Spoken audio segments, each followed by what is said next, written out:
In 1978, a first-year architecture student at the New Jersey Institute of Technology was doing a project on the recently built Citicorp Center building. It seemed to him that the building would not be able to stand in particularly high winds. It would literally fall over and crash into all the other buildings around it in the downtown. After speaking to his professor, he decided to call the architect who built the tower. The architect, horrified, realized that the student was right. Over the course of months, repairs were made in secret until the structure of the building was reinforced. Safety was restored. In 2013, something similar happened in the field of economics, except it was too late. The damage was already done.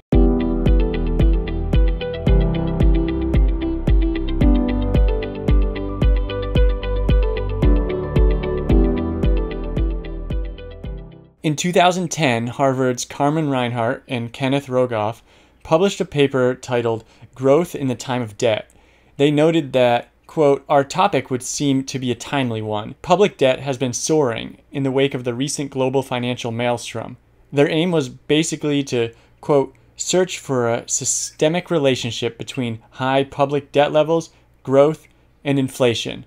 They thought they might be able to break new ground on this front thanks to a new data set that they had painstakingly put together, which incorporated 200 years of data and spanned 44 countries. The collection of this information on its own was an achievement.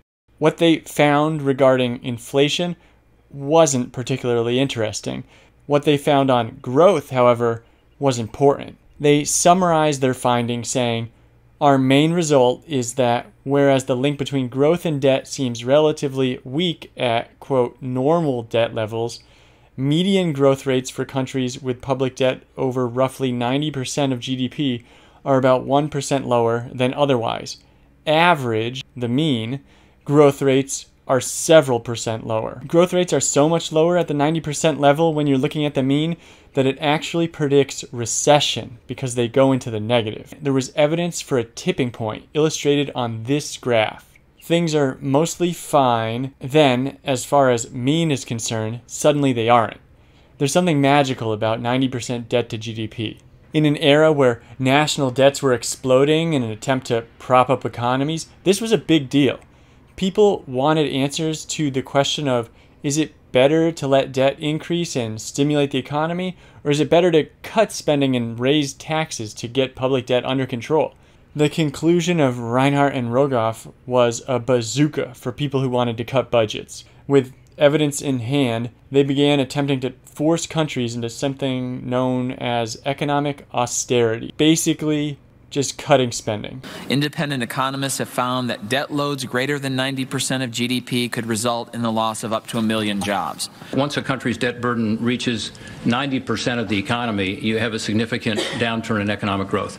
Economists who have studied sovereign debt tell us that letting total debt rise above 90% of GDP creates a drag on economic growth and intensifies the risk of a debt-fueled economic crisis. In Europe, a lot of those leaders got their way.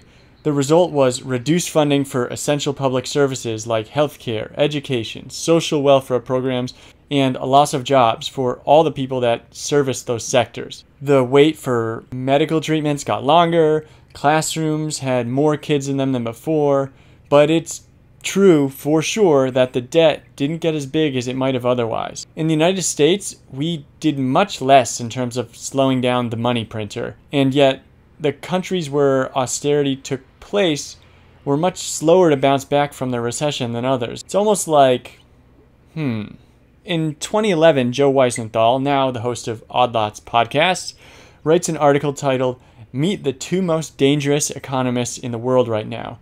It's about Reinhart and Rogoff. He says that the problem with their paper, that's at this point become so influential, is that it doesn't show a causal relationship between debt and growth. It could totally be the opposite of what's being implied, that countries encountering growth issues in the first place try to help themselves by issuing debt.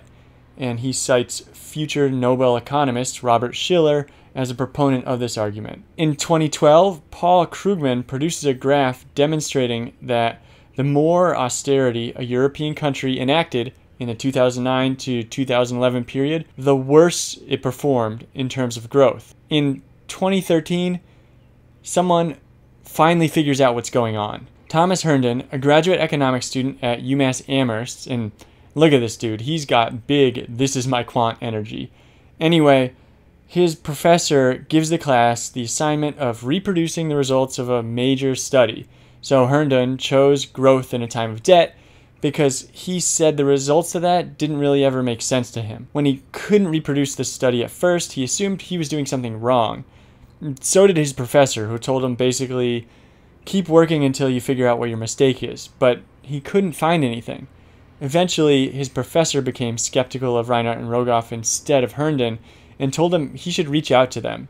He did, and eventually they sent him their full analysis. His paper, co-authored with his advisor, critiquing their findings, is politely titled, "Does High Public Debt Consistently Stifle Economic Growth?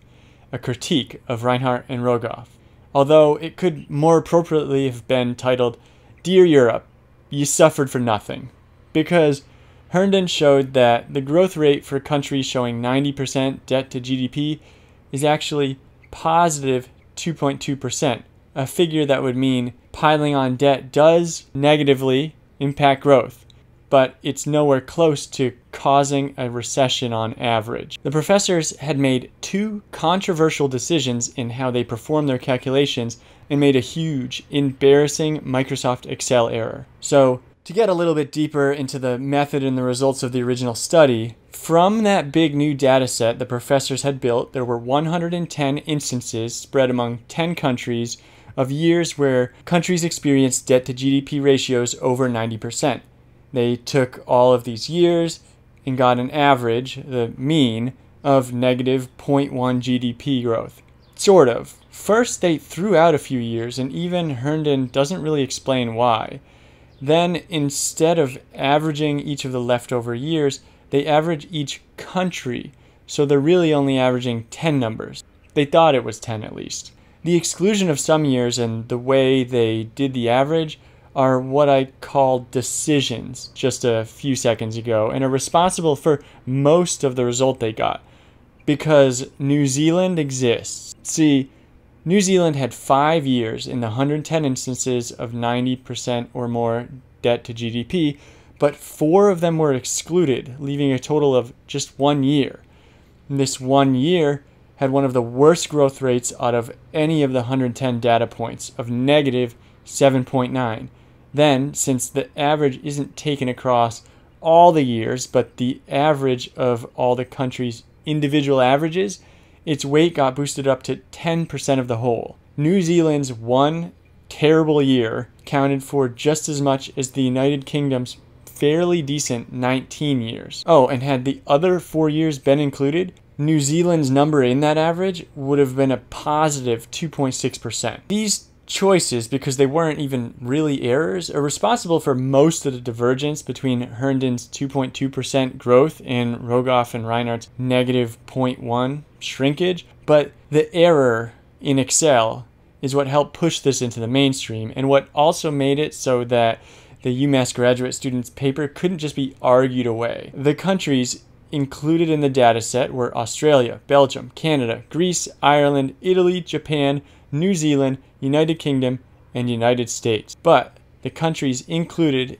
in the negative 0.1 average did not include Australia, Belgium, and Canada, the first 3 countries alphabetically. Literally, one of the professors had just forgot to check that the formula included all of the cells. So New Zealand's ridiculous, terrible 1 year didn't just count for 1/10 of the average, it had counted for 1/7. The 2 Harvard professors put out a statement in their defense. They owned the Excel error, because they had to, obviously, but said their methods were no worse than the ones the UMass team had selected in doing their own calculations. In fact, they used basically the "I'm rubber, you're glue" defense from grade school, saying, quote, "It is the accusation that our weighting procedure is non-conventional that is itself non-conventional." On the omission of certain data, they more or less argued that when the data is uncertain, there were judgment calls they had to make. They stressed that the original paper had included median as well as the mean figures, and this is true. They reminded people they had produced other works with figures much closer to Herndon, also true, and They argued that they had been careful not to say that one thing caused the other, just that they were related. True again. Their overall defense was seemingly that they had produced a body of work and then one number on a graph had been seized on, something they had no control over. This sounds good, but there's a problem. Reinhart and Rogoff might not have been the pure academics they claim. There were leaks about closed-door sessions with lawmakers. Senator Tom Corbin wrote in his book, The Debt Bomb, about one such meeting when a battle loomed over the country's debt ceiling. They were asked if they needed to, quote, act this year. Absolutely, Rogoff said. Not acting moves the risk closer, he explained, because every year of not acting adds another year of debt accumulation.